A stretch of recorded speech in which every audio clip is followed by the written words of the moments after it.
काय रे गाडल रे काही पाहायचं काम नाही.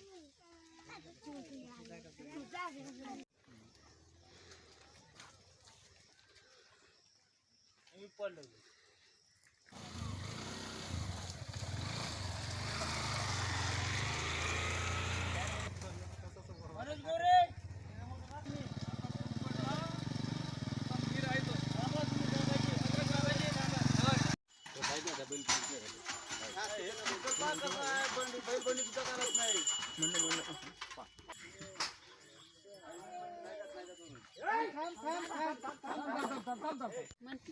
आम्ही सगळेजण शाळेत जाणं बंद केलं. आम्हाला जाण्यासाठी रस्ता नाही हाय. आम्ही आमदार साहेबाले किती वेळा सांगितले तरी त्यांनी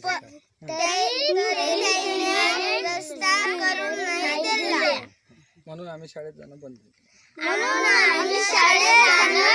केलं. त्याही करताना कोणी लक्ष देत नाही. खूप झाले चिखल आहे आमच्या गावले.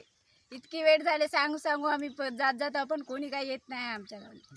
काही म्हणते काही हेच नाही म्हणते आमच्या गावले रस्ताच नाही करून देण्याची शक्यता आहे कोणाची. आमदार साहेब 5-6 दिवस झालेले आहे, येऊन गेले आहे आणि रोड तपासून गेले आहे आणि त्यांच्याबरोबर मापी सुद्धा काढलेली आहे. 700 मीटर मापून नेलेलं आहे आणि लहान लहान मुलाची सुद्धा शाळा गावातली बंद करून टाकली आहे आणि त्या अकोल्याला जाण्यासाठी लोकांना ना चिखलानं बंड्या सुद्धा बसवून लोक नेत आणणं करत आहे. असं झालं असंच बोललं. हा जो रस्ता आहे हा भुईगुड्याचा रस्ता आहे. हा कुठं काही जंगलात जायचा रस्ता नाही ना काही नाही. अकोला ते भुईगुड्याचा रस्ता आहे. 700-800 मीटरचा रस्ता आहे. आमदार साहेबाला आम्ही 4 महिन्या पहिले निवेदन दिलं का हा रस्त्याची अशी दुरस्ता येऊ नये का आता काम जमणार नाही.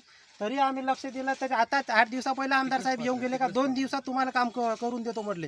2 दिवसाचे आज 10-12 दिवस झाले तरी त्यांचं काही लक्ष नाही. हो म्हणते, आश्वासन देते. सुधीर भाऊला फोन केला तर सुधीर भाऊ म्हणते का तुम्ही आमदारसोबत बोलून घ्या. मग कोणाकडे आम्ही दाद मागायची. हा रस्त्यानं साधा कुत्रा चालत नाही. तुम्ही पहा इकडे कसं आहे. कुत्रा नाही चालत तर माणसं का चालत. लहान पोरं शाळेत कसे चालायचे. आम्ही शाळेत पाठवणं बंद करून टाकलं लहान मुलाला.